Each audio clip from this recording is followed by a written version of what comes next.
ജനുവരി 19 ഇന്നത്തെ daily reflection. ദിവസം മുഴുവനായുള്ള വിശ്വാസം എന്ന തലക്കെട്ടോടുകൂടി ബിൽ വിൽസന്റെ കഥയിലെ അവസാന ഭാഗമാണ്. മദ്യാസക്തനെ സംബന്ധിച്ചിടത്തോളം എനിക്ക് പരാജയങ്ങൾ, ഇന്ന കാര്യങ്ങളുണ്ട്, എൻ്റെ ജീവിതത്തിൽ ഇത്തരത്തിലേക്ക് കുഴപ്പങ്ങൾ ഉണ്ടായിട്ടുണ്ട്, അല്ലെങ്കിൽ ഇന്നിപ്പോൾ പോയിക്കൊണ്ടിരിക്കുന്ന ഈ ജീവിതത്തിൽ എനിക്ക് പല ദുർബലതകളും കുഴപ്പങ്ങളും ഉണ്ട് എന്ന് സമ്മതിക്കാൻ തയ്യാറാവണമെന്നാണ് ആദ്യമായിട്ട് പറഞ്ഞത്. അങ്ങനെ ആകുമ്പോൾ നമ്മൾ നമ്മുടെ കുഴപ്പങ്ങളും നമ്മുടെ കുറവുകളും എല്ലാം സമ്മതിക്കാൻ തയ്യാറാവുന്നു. അപ്പം അവിടെ ഞാൻ എന്താണ് എന്ന വ്യക്തമായ ഒരു കാഴ്ചപ്പാട് നമുക്ക് കിട്ടി. ഇനി എങ്ങനെയാണ് മുന്നോട്ട് പോവുക? അയ്യോ, ഇപ്പം ഞാൻ എൻ്റെ ജീവിതത്തിൽ ഇത്രയൊക്കെ പ്രശ്നങ്ങൾ ഉണ്ടായല്ലോ, ഇനി ഇവിടെ നിന്ന് എങ്ങനെ മുന്നോട്ട് പോകും എന്നുള്ള ആ ചിന്ത, അവിടെ വിഷമിക്കേണ്ട കാര്യമില്ല എന്നാണെന്ന്. നിങ്ങൾ ഏതൊരു കാര്യവും പരാജയം സമ്മതിക്കാനും നിങ്ങളുടെ ദുർബലതകൾ സമ്മതിക്കാനും തയ്യാറായോ, അത് നിങ്ങളുടെ അടിത്തറയായി മാറുകയും ആ അടിത്തറയിൽ നിന്നുകൊണ്ട് നിങ്ങൾക്ക് തുടങ്ങാൻ പറ്റുമെന്ന് പറയുന്നിടത്ത് നിനക്ക് സാധ്യമല്ല, പക്ഷെ നിന്നെക്കാൾ വലിയ ശക്തി എന്ന ആശയം കടന്നു വരുന്നു. ആ വലിയ ശക്തി എങ്ങനെയാണ് പ്രവർത്തിക്കേണ്ടത്, എവിടെയാണ് പ്രവർത്തിക്കേണ്ടത്? മറ്റു മനുഷ്യരുമായിട്ടും സാഹചര്യങ്ങളുമായിട്ടും ഇടപെടുന്ന മദ്യാസക്തനെ അവിടങ്ങളിലെല്ലാം, ഒരു മദ്യാസക്തൻ്റെ ഏറ്റവും വലിയ കുഴപ്പം എന്ന് പറയുന്നത് പലപ്പോഴും വീട്ടിൽ നിന്ന് തുടങ്ങി വീട്ടിലെ വേണ്ടപ്പെട്ട ആളുകളുടെ പെരുമാറ്റം അത് വേണ്ട രീതിയിലായില്ല, അവർ വേണ്ട രീതിയിൽ എന്നെ പരിഗണിക്കുന്നില്ല, ഞാൻ പറഞ്ഞത് ആരും കേൾക്കുന്നില്ല, എന്നെ ആർക്കും മനസ്സിലാവുന്നില്ല എന്ന് തുടങ്ങിയ പരാതികൾ പറയുന്ന മദ്യാസക്തൻ മറ്റുള്ളവർ ഏതൊക്കെ രീതിയിൽ പെരുമാറിക്കോട്ടെ, അവരുടെ സ്വഭാവം ഏതൊക്കെ രീതിയിൽ നമ്മളോട് മോശമായിട്ടായിക്കോട്ടെ, അതൊന്നും തന്നെ നമ്മളെ ഉലയ്ക്കാതെ, അതല്ലെങ്കിൽ നമ്മളെ അഗാധമായി അസ്വസ്ഥതപ്പെടുത്താതെ നമ്മളാണ് മാറേണ്ടത് എന്ന ബോധ്യത്തിൽ മാറ്റം വരുന്ന ഒന്നാണ്.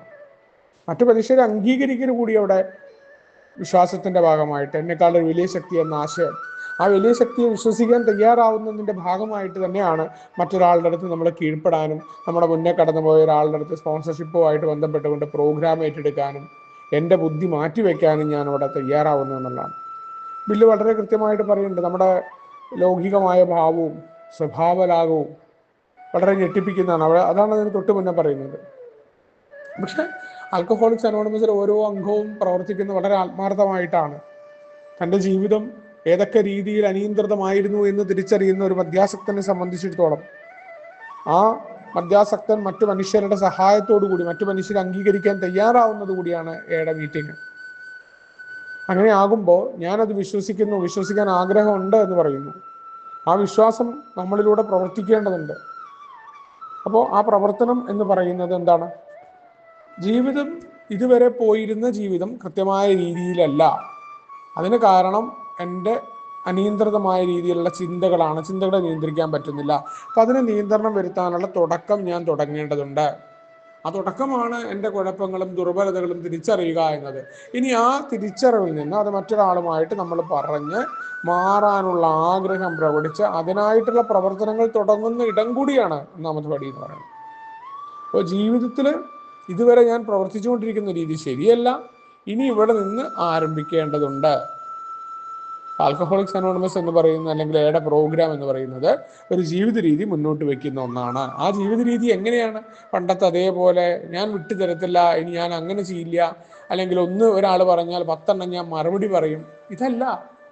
മറിച്ച് വളരെ കൃത്യമായി മറ്റു മനുഷ്യരെ ഉൾക്കൊണ്ടുകൊണ്ട്, ചില കാര്യങ്ങൾ വിട്ടുകൊടുത്തുകൊണ്ട്, ചില കാര്യങ്ങൾ നമുക്ക് അഭിപ്രായം പറയാൻ പറ്റിയിരുന്ന സ്ഥലങ്ങളിൽ അഭിപ്രായം പറയാതെ മാറി നിന്നുകൊണ്ട്, മറ്റുള്ളവരുടെ മത്സരത്തിന് നിൽക്കാതെ മാറിപ്പോകുന്ന ഒന്നാണ്. അതല്ലാതെ ഞാൻ ആരാ മോൻ എന്ന ഭാവത്തിൽ അടിക്കടിക്ക് ഞാൻ ഭയങ്കര സംഭവമാണെന്നുള്ള വർത്താനം പറയുകയും ആ ഈഗോയുമായിട്ടാണ് അത് ഏത് തരത്തിലുള്ള മത്സരം ഞാൻ ഉണ്ടാക്കി കഴിഞ്ഞാലും അത് ജീവിത രീതിയല്ല.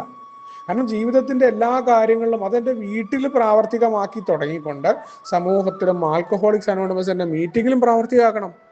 വിശ്വാസത്തെക്കുറിച്ച് ഞാൻ പല രീതിയിൽ സംസാരിക്കുകയും എനിക്കൊരു മീറ്റിങ്ങിൽ മര്യാദയ്ക്ക് 1 മണിക്കൂർ ഇരിക്കാൻ പോലും പറ്റുന്നില്ലെങ്കിൽ ഏത് വിശ്വാസം, ഏത് വലിയ ശക്തിയെക്കുറിച്ചാണ് ഞാൻ പറയുന്നത് എന്നുള്ളതാണ്. വിശ്വാസം പ്രവർത്തിക്കേണ്ടതുണ്ട്. കുടിക്കാതിരിക്കൽ മാത്രമാണോ? മറ്റു മനുഷ്യരെ അംഗീകരിക്കുക, മറ്റു മനുഷ്യരെ കേട്ടിരിക്കാൻ എന്നെ സാധ്യമാക്കുന്നത് പോലും ഈ വിശ്വാസത്തിന്റെ ഭാഗമാണ്. മറ്റുള്ളവരോട് ക്ഷമിക്കാൻ സഹായിക്കുന്നില്ല, ഞാൻ ക്ഷമിക്കില്ല, ഞാൻ ഒരു തരത്തിലും വിട്ടുതരില്ല എന്ന വാശിയിൽ സംസാരിക്കുന്നതാണ് വിശ്വാസം. ഇതെല്ലാം മാറ്റുന്നതാണ്. മറ്റു മനുഷ്യർ നമുക്ക് തന്നിട്ടുള്ള ഈ സന്ദേശം അതേപോലെ മറ്റു ആളുകളുമായിട്ട് നമ്മൾ പ്രവർത്തിക്കേണ്ടതുണ്ട് എന്നുള്ള ബോധ്യം വരികയാണ്. അതുകൊണ്ടാണ് പ്രവർത്തനം കൂടാതെയുള്ള വിശ്വാസം വിപുലമാക്കേണ്ടതുണ്ട് മദ്യാസക്തൻ എന്ന് പറയുന്നതിൻ്റെ കാരണം. എങ്ങനെയാണ് പ്രവർത്തനം? ഇവിടെ സ്വയം ത്യാഗത്തിലൂടെയും ആ ത്യാഗത്തിലൂടെയുള്ള പ്രവർത്തനങ്ങളുമാണ്. ആ ത്യാഗം എന്ന് പറയുന്നത് ഈഗോയുടെ, എൻ്റെ ഞാനെന്ന ഭാവത്തിന്റെ നാശമാണ്. പലപ്പോഴും നമുക്ക് ഞാൻ എന്തോ സംഭവമാണ്, എന്നെ അപമാനിച്ചു, എന്നോട് അങ്ങനെ ചെയ്തു എന്ന തോന്നലുകൾ അതിനെപ്പോലും മാറ്റി നിർത്താനായിട്ട് സഹായിക്കുന്നതാണ്. നമ്മൾ ആഗ്രഹിക്കുന്ന രീതിയിൽ സിറ്റുവേഷൻ വരുമ്പോൾ മാത്രം നമ്മൾ സന്തോഷമായിരിക്കുകയല്ല, എല്ലാം നമുക്കെതിരെയായി വരുമ്പോൾ, എല്ലാ തരത്തിലും നമുക്ക് ഒരു പ്രതീക്ഷകളുമില്ല എന്ന് നമ്മൾ ചിന്തിക്കുന്നിടത്ത് നിന്ന് കൃത്യമായി അവിടെ പ്രവർത്തിക്കുന്ന ഒന്ന്, അവിടെയാണ് ആ വലിയ ശക്തി അല്ലെങ്കിൽ ആ വിശ്വാസം പ്രവർത്തിക്കേണ്ടത്. തീർച്ചയായിട്ടും എൻ്റെ കുഴപ്പങ്ങളും ദുർബലതകളും പറഞ്ഞാൽ അതിൽ നിന്നുകൊണ്ട് അത് മറ്റുള്ളവർക്ക് ഉപദ്രവകരമാകാതെ എങ്ങനെ പോകാൻ പറ്റും? അവിടെയാണ് സ്വയം ത്യാഗത്തിലൂടെ, പ്രവർത്തനങ്ങളിലൂടെ ഞാൻ എൻ്റെ ആത്മീയമായ ജീവിതത്തെ വിപുലപ്പെടുത്തേണ്ടതുണ്ട്. എൻ്റെ ഇതുവരെയുള്ള ജീവിത രീതി ശരിയല്ല, എൻ്റെ അറിവും എൻ്റെ ബുദ്ധിയുമാണ് എല്ലാം എന്ന ആ ഭാഗങ്ങളിൽ ഒരു മാറ്റം വരുത്താണ്. എല്ലാത്തിനെയും സംശയഗതിയോടുകൂടി മറ്റൊരാളെയും വിശ്വസിക്കാൻ പറ്റാതിരുന്ന നമ്മൾ മറ്റുള്ളവരെ വിശ്വസിക്കാൻ തുടങ്ങുന്നു. നമ്മുടെ കാഴ്ചപ്പാടിലൂടെയുള്ള വിശ്വാസമല്ല, അവരുടെ ഭാഗത്ത് നിന്ന് അവർക്ക് ഏതൊക്കെ രീതിയിൽ ചിന്തിക്കാൻ പറ്റും, ഓപ്പൺ മൈൻഡിലാണ്, തുറന്ന മനസ്സിനോടുകൂടി കേൾക്കുകയാണ്. അവിടെ പോലും നമ്മുടെ മുൻധാരണകളോ നമ്മുടെ കാഴ്ചപ്പാടുകളോ മറ്റുള്ള മനുഷ്യരിലേക്ക് അടിച്ചേൽപ്പിക്കാതിരിക്കുമ്പോൾ അവിടെ പോലും വിശ്വാസം പ്രവർത്തിക്കുകയാണ്. അവിടെയാണ്, അപ്പോഴാണ് നമ്മൾക്ക് വനത്തിൻ്റെ ഒരു വനം കാണുമ്പോൾ ആ വനത്തിൻ്റെ സൗന്ദര്യം ആസ്വദിക്കാൻ പറ്റും. അല്ലെങ്കിൽ അതിൽ ഏതെങ്കിലും ഒരു ഉണങ്ങിയ കമ്പും ചില്ലയും കണ്ട് അത് മോശമാണെന്ന് പറയുന്ന പോലെ വ്യക്തിയുടെ കാര്യത്തിലും അത് തന്നെയാണ്. വ്യക്തിയുടെ ഏതെങ്കിലും മനുഷ്യസഹജമായിട്ടുള്ള ഏതെങ്കിലും ദോഷവശങ്ങളെക്കുറിച്ച് മാത്രം നമ്മൾ ആ വശങ്ങൾ കണ്ടുകൊണ്ടുള്ള പ്രശ്നങ്ങൾ നമുക്ക് ഉണ്ടാവില്ല. അവിടെയാണ് നമ്മുടെ ആത്മീയമായ ജീവിതം എന്ന് പറയുന്നത്. മറ്റു മനുഷ്യരെ ഉൾക്കൊള്ളുന്നതാണ് നമ്മുടെ ആത്മത്തിലേക്ക്.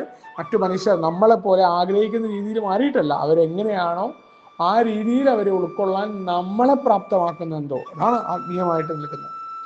അപ്പോൾ മാത്രമാണ് മധ്യാസക്തന് തീർച്ചയായിട്ടും ഈ ദിവസം ആ വിശ്വാസത്തിൻ്റെ കരുത്തിൽ തൻ്റെ ജീവിതത്തിൽ ഉണ്ടാകുന്ന ഏതൊരു പ്രതിസന്ധിയും ഏതൊരു പ്രശ്നവും തന്നെ അഗാധമായിട്ട് ഉള്ളുലയ്ക്കാതെ, ഞാൻ ആൽക്കഹോളിക്സ് അനോണിമസിലെ ഒരു മെമ്പറാണ്, എയുടെ പ്രോഗ്രാമിൻ്റെ ഉള്ളിലാണ്, ഞാൻ ആത്മീയ ജീവിതത്തിലാണ് എന്ന ഒറ്റ ബോധ്യത്തിൽ ആ ഒരു വിശ്വാസം തരുന്ന ആ ഒരു എന്താ പറയുക, ആ ഒരു കരുത്തിൽ മുന്നോട്ട് പോകാനായി പറ്റുമെന്ന കൃത്യമായ ഓർമ്മപ്പെടുത്തലാണ് ഇന്നത്തെ ഡെയിലി റിഫ്ലക്ഷൻ. നമുക്ക് ഒരുമിച്ച് ഡേ പറയും തത്വങ്ങളോട് മുന്നോട്ട് പോകാം.